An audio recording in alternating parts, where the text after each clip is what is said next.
Sziasztok! Üdvözlök mindenkit sorozatunk eme speciális részében, ahol a nagyrédei, egyébként bojlis tavon fogok dévére horgászni, vagy legalábbis megpróbálom. A levegő -3-4 fokos, a tó jege már egy hete 20 centi felett van, és a helyiek, élükön Gáltomival, az elmúlt pár napban fogtak már dévért a környékbeli lékeken. Én most egy olyat választottam, ami napok óta be van fagyva, napok óta nem horgászott rajtuk senki. Kitakarítom, kivágom a jeget, és megpróbálok halat fogni a két lékben úgy, hogy az egyiket etetem, a másikat pedig nem.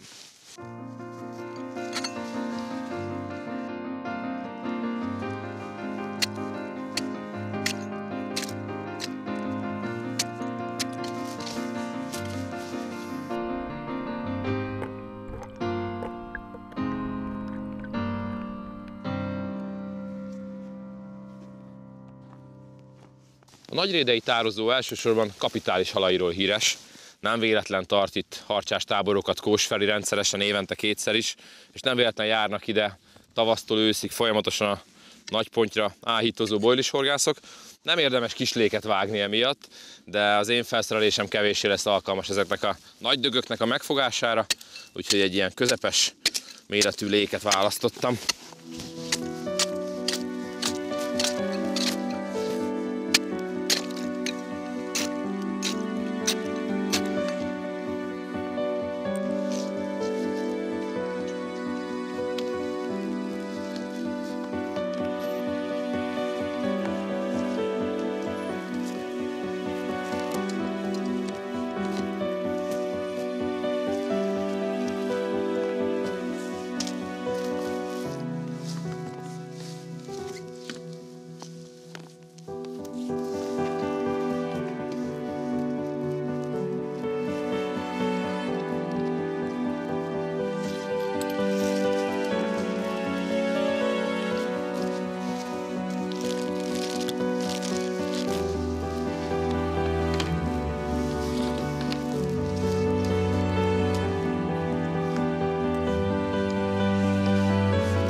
A mai napra két szerelékkel készülök. Egyrészt egy sneciző bottal, kicsit durvább sneciző cuccal. Ez egy 0,8 g-os úszó, 12-es zsinóron, 12-es előkével. Dévéreknek pont jó lesz. A másik cucc viszont egy Daiwa Interlastic topset lesz, amelybe fehér hidrogumit fűztem, teljes hozban. Hogyha esetleg nagyobb halakkal is találkoznánk, akkor ez bizony 15-20 méter tud nyúlni majd a lék alatt, ha szükséges. A rakósbotra szánt szerelék nem véletlen ilyen kicsi, 0,3 g. A jég alatt nincsen áramlás, a halak nagyon óvatosak, és elképzelhető, hogy a fenék környezetét is horgásznunk kell majd, úgy értem, hogy a fenék felett egy picivel, ezért a lehető legfinomabb cuccot teszem föl, de a zsinorettől még vastag 15-ös, a horog is közepes, vagy közepesnél erősebb méretű 12-es, 14-es, hát ha jön nagyobb bacska dévér.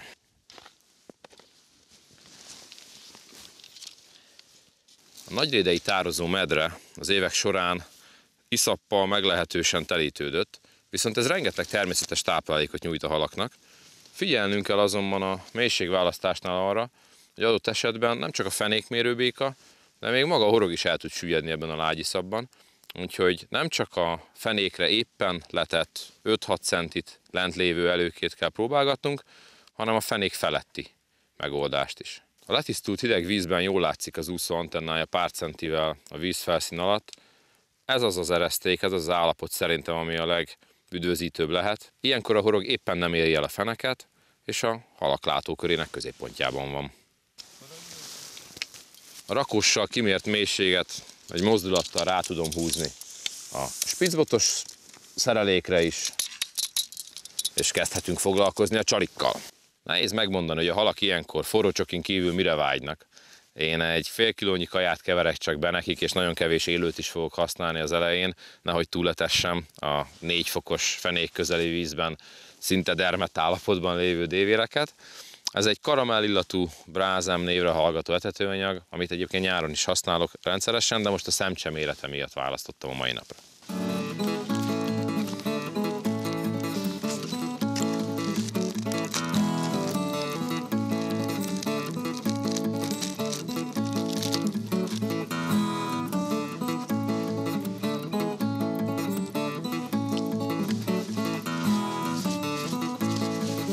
Most nem meleg. Ez nem meleg.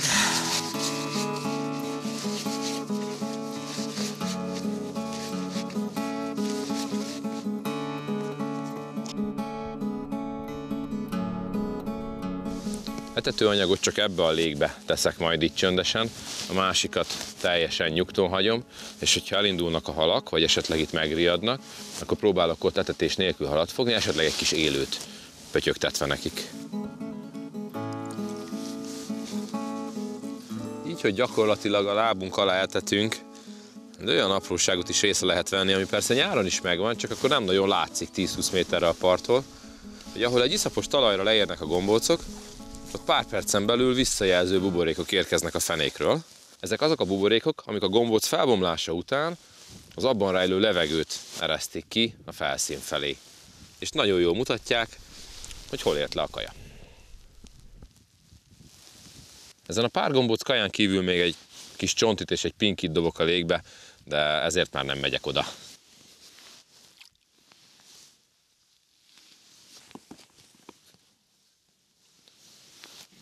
A helyiek szerint a halfogáshoz nincs szükségünk másra, csak egy kis csontira, egy kis pinkire, teszek is a csalizóedénybe, viszont nem érdemes kitenni sokat, ugyanis ebben valószínűleg könnyen megfagynak. Ha így egybe hagyjuk őket, sokkal tovább kibírják, érdemes a nagy mennyiséget ott tartani szépen egy kupacban, és csak a friss csalizni valót kivenni. Ha megfagy, majd beetetjük.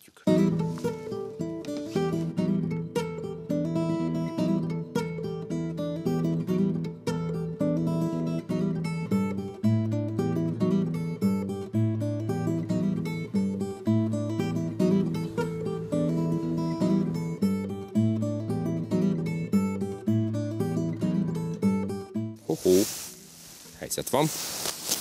Az első jég alatti dévér. Legalábbis a mai napon.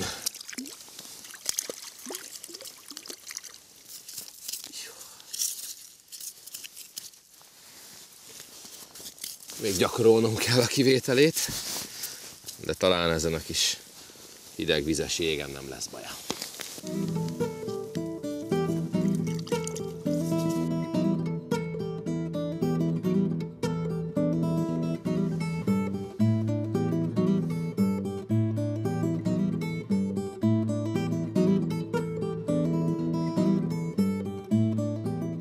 Érdekes, hogy az első hal abból a légből jött, ahol nem csak én nem etettem semmit, de senki más az elmúlt 4-5 napban. És tanulságos ez valószínűleg, mivel nem nagyon vannak bolygatva így télvíz idején, az a pár gombóc kaja is okozhat némi riadalmat. Várok még egy kicsit ebben a légben, és hogyha nem fejlődik föl a peca, akkor átnézek a másikra.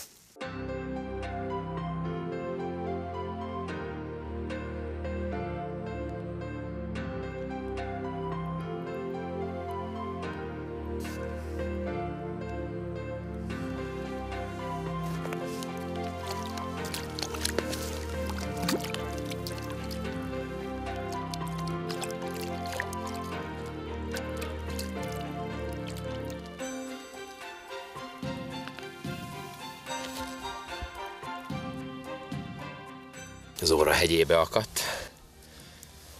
Ott eszegetnek a fenéken. Pedig ebbe a légbe nem etettem semmit.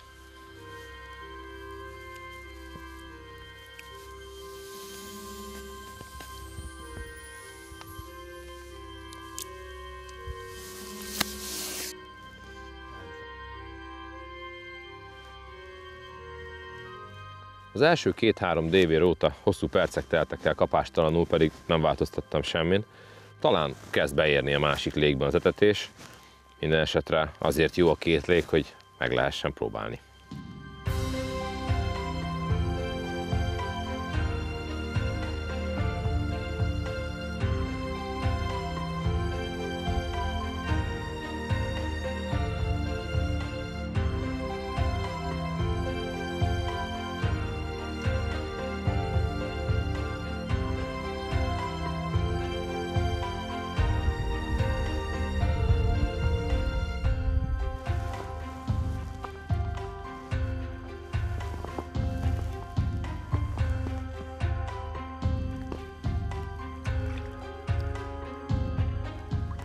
Illetve nem csak szép dévérek vannak Nagyrédén, hanem egészséges karikák is. Sokan hiszik, hogy ezek a halak teljesen passzívan vermelik végig a telet, ez nem igaz. Sem a dévér, sem a karika nem tölti passzívan a telet. Lelassul, kevesebbet eszik, de ha talál kaját, elfogyasztja, és még egy kicsit megy is érte, ha kell.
Ezt a léket, amiben az etetőanyag is került, teljesen elették a karikák. Nagyon szép, sportos halak, élmény rájuk horgászni, de úgy néz ki, hogy a dévéreket elverték.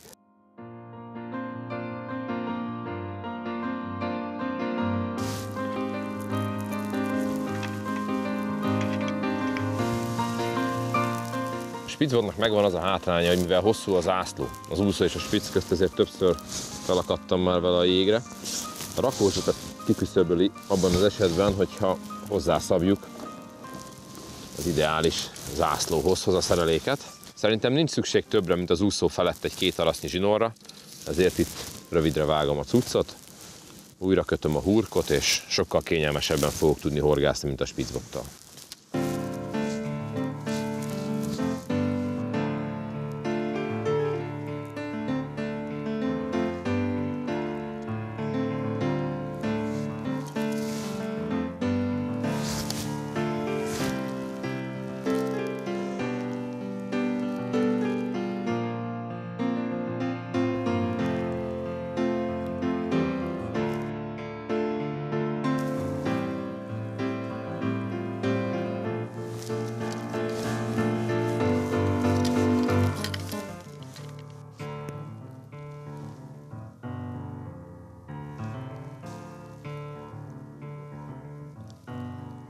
Kevés nagyobb élmény van, mint fagyott kézzel, fagyott pinkit csalizni egy 18-as horogra, de még mindig jobb, mint otthon a szobában.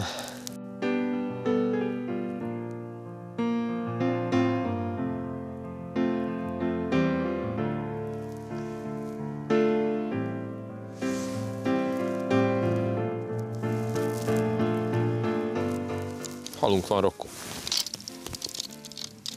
Egy kis hal.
Joggal merül fel bennetek a kérdés, hogyha ennyi halat lehet fogni egy légből, és ezt mind visszaengedjük, az nem zavarja a többit. A válasz az, hogy de, zavarja. Ezért, hogyha van rá lehetőség, akkor tegyük a másik légbe. A halak ilyenkor csapatban vannak, kevésbé érzékenyek, vigyáznak egymásra, nem félnek annyira, de mégis jobb talán a másik légbe visszatenni, amit fogtunk. Ilyen hidegvízi finom horgászathoz alapvetően jó lenne az osztott súlyozás. Ez a 0,3 g-os picike úszó is szét van húzva, viszont nehéz betenni a légbe. Úgyhogy én megpróbálom összép húzni, hagyok egy jelzőt, és az összes többi ólmot egymás mellé rendezem. Így könnyebb lesz betennem a légbe. Jó így? Ezeknek a fagypont alatti téli horgászatoknak az egyik legnagyobb kihívása a csali élvetartása. Erre több trükkös módszer is létezik, a melegítő patrontól a zsebbetároláson át az egészen perverz megoldásokig. Hogy erre ne legyen szükség, van egy másik jó kis csali, nem élő csali, de csali, ez pedig a gumiszúnyog. Mindegy is, hogy én most melyik gyártó termékét hoztam magammal, ami sokkal fontosabb, hogy jó minőséget válasszunk, mert néhány verzió kifejezetten száraz szokott lenni, a profi csomagolásúak pedig egy ilyen olajos lében áznak, ami egyrészt folyamatosan puhán tudja tartani a csalit, másrészt pedig ad neki egy kis illatot. Ez a műszúnyog, ez ilyen hosszú szálban található a dobozban, és akkora darabokra csipkedjük a horogra helyezve, amekkorára gondoljuk. Teljesen jól imitálja az élőszúnyoglárvát, átüt rajta a fény, tehát csillog-villog a víz alatt, úgy, ahogy a valódi szúnyog is, és talán nem véletlen az, hogy a versenyhorgászatban szigorúan tiltva van a használata.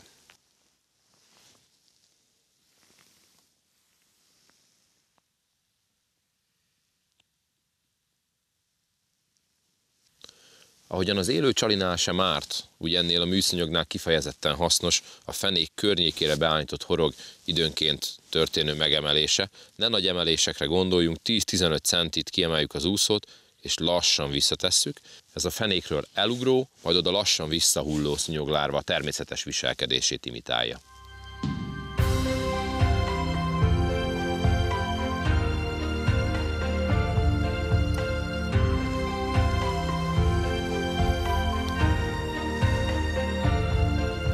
Az első műcsalis dévérünk a jég alól. Persze azért ez nem olyan, mint a gumihalazás, ahol a mozgás legalább olyan fontos, mint hogy a csali kinéz. Itt elsősorban a csali megtévesztésig hasonlító. Mi volt a lényeg? Egy gyönyörű dévér. Műszúnyogra.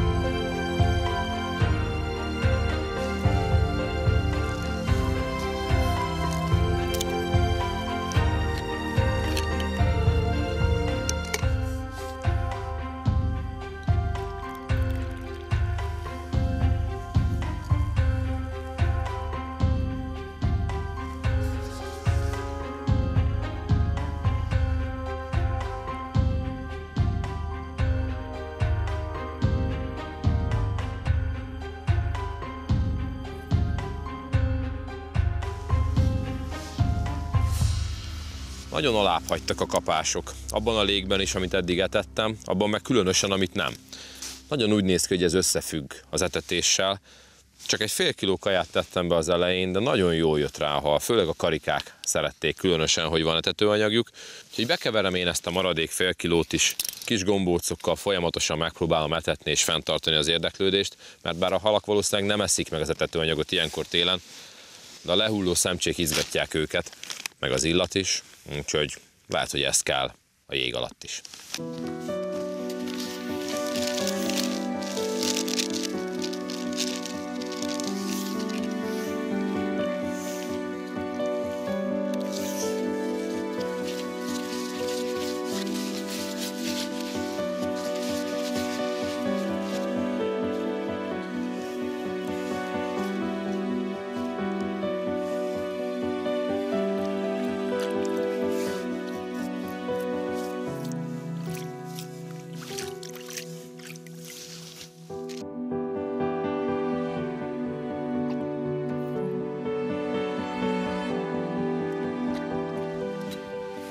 Úgyfest ez kell nekik.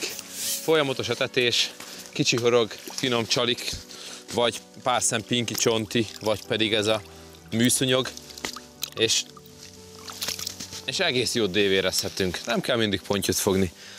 Én nagyon élveztem ezeket a téli dévéreket. Remélem ti is. Sziasztok!